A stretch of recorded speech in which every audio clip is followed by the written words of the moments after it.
বাবাজিরা ভাইরা সাহাবায়ে কেরামদের উপরে অত্যাচার হলো না জানি রাসূলুল্লাহ ঘর থেকে বেরিয়ে গেলেন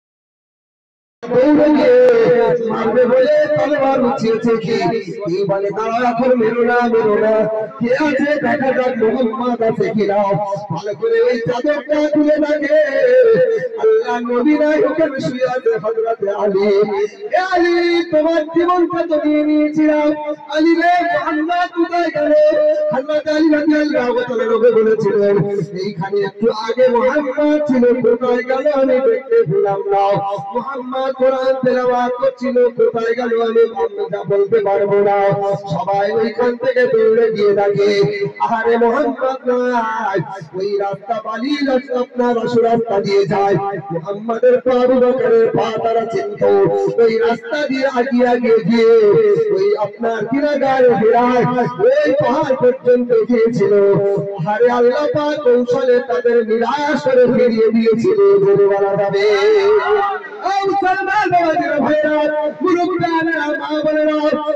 আপনাদের বলতে চাই আল্লাহ নবী বিশ্ব নবী সাল্লাল্লাহু আলাইহি ওয়াসাল্লামকে আব্দুল মুত্তালিব ফেলেছিল আর ওরা বলেছিল একে বলেছিল আব্দুল্লাহর বেটা বলছে আব্দুল্লাহ মরে গেছে সে তার বেটা কি করে হতে পারে 4 মাস পরে আপনার কিনা 6 মাস বয়সে তার বাপ মরে গেছে 4 মাস পরে দুনিয়ায় এসেছে আব্দুল মুত্তালিব আমাদের শত্রু তো ধরা গেল না ওই কাবার মাদওয়ালি হয়ে ওই মাবুদগুলোর খেয়াল নাই এর খেয়ালে দেওয়ানা হয়ে গেছে কে বলে আমার নাতিজি বলে এত সুন্দর না তুমি দেখেছো বলে এই প্রশংসাকারী বলছে শুধু তাই নয় এটা বলে মায়ের গর্ভে ছিল আমিনার গর্ভে ছিল তখন আমিনা বলেছিল আমার গর্ভজাত সন্তানটা পৃথিবীর একটা শ্রেষ্ঠ মানুষ হয়ে আসছে যে বলা যাবে এবার কাবার পাহারাদাররা শোনো এই যে বাচ্চাটা অন্য কোনো বাচ্চা নয় এ হলো পৃথিবীর শ্রেষ্ঠ বাচ্চা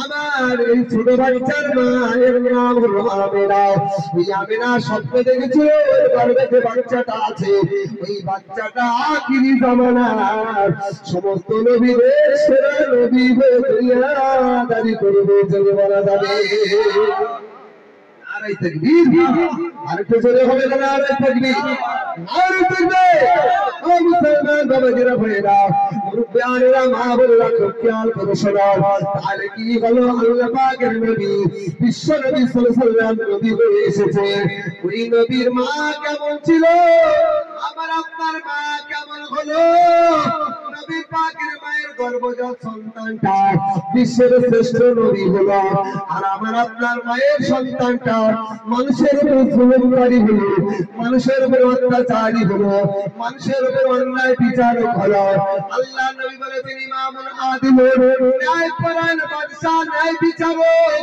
দুনিয়াতে যে কারিম আপনার কিনা বিচার করবে কিয়ামতের ময়দানে হাসরের দিনে যেদিন সূর্যের 12টা মিনিট হবে মাথাগুলো টকবক করে ফুটবে ওই ন্যায় বিচারকের মাথার উপরে আল্লাহ আরশের ছায়া দান করবে বলে বলা যাবে আর খুঁজে হবে আর দেখবে আমার ভাইরা আমার প্রাণীরা তাই এই বিচারটা এই গ্রামবাসীদের কাছে দিলাম এলাকাবাসীদের উপরে দিলাম ন্যায়পরায়ণ ইমানদারদের উপরে দিলাম ও মুসলমান বাবাজিরা ভাইরা প্রাণীরা তাই আমি আপনাদের কাছে বলতে চাই রাসূলুল্লাহ সাল্লাল্লাহু আলাইহি ওয়াসাল্লাম ছোট্ট শিশু বাচ্চাটা আপনার কিনা কাবা শরীফের ঠাকুরগুলো সব ফেলেছে জোরে বলুন না সুবহানাল্লাহ বড় সাপের বিষ আছে ছোট সাপের বিষ আছে না নাই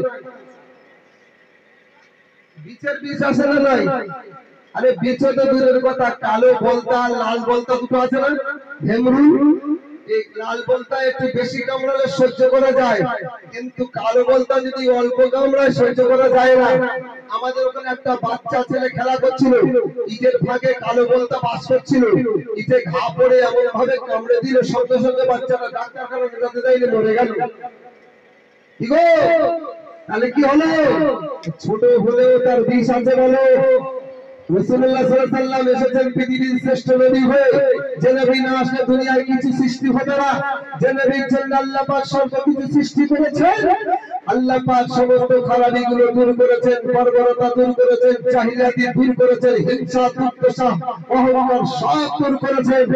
তারপরেও এখন পর্যন্ত হিংসা আছে না নাই, দুর্দশা আছে না নাই, অত্যাচার আছে না নাই? আপনার ওই মাদ্রাসায় যেদিনকে প্রথম জলসা করতে এসেছিলেন ওই পারে, সেদিনকে আমার আপনার উপরে রাজের একটা বড় অন্য কোন দল, অন্য কোন চাঁদ আমাদের উপরে আটক করেছিল না করেনি?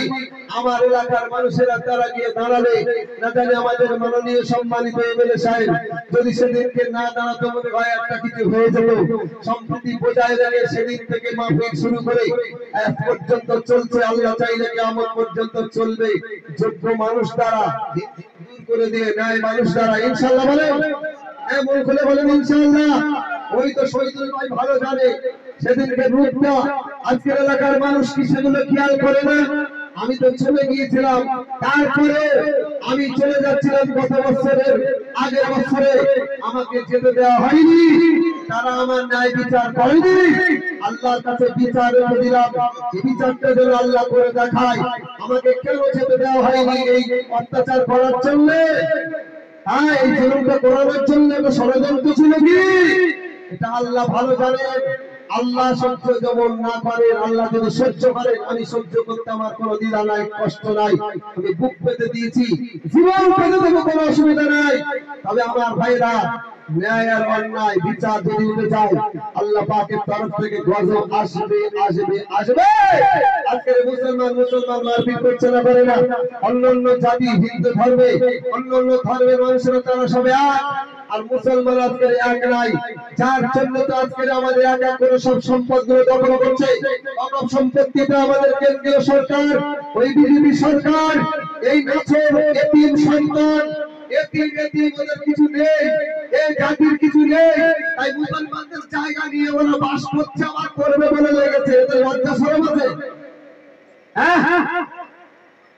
তোরা কিনে কেটে তোরা নিজের বাস কর, আমাদের জায়গা মেরে কেটে নিয়ে সেখানে বসবাস করছে।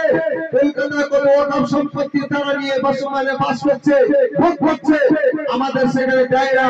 কেন দেয় না? আমরা মুসলমান এক ঐক্য নাই, এই জন্য করে আমাদের এক এক করে সব খুঁটি ভেঙে ফেলছে। ভাঙতে ভাঙতে আমাদের সব শেষ করে দেবে। এই ওয়াকফ সম্পত্তি যদি তারা দখল করতে পারে, তাহলে কি হবে? আমাদের মসজিদ চলে যাবে, মাদ্রাসা চলে যাবে, আপনার কিনা কবরস্থান চলে যাবে, সব চলে যাবে, আমাদের কোনো অস্তিত্ব রাখবে না।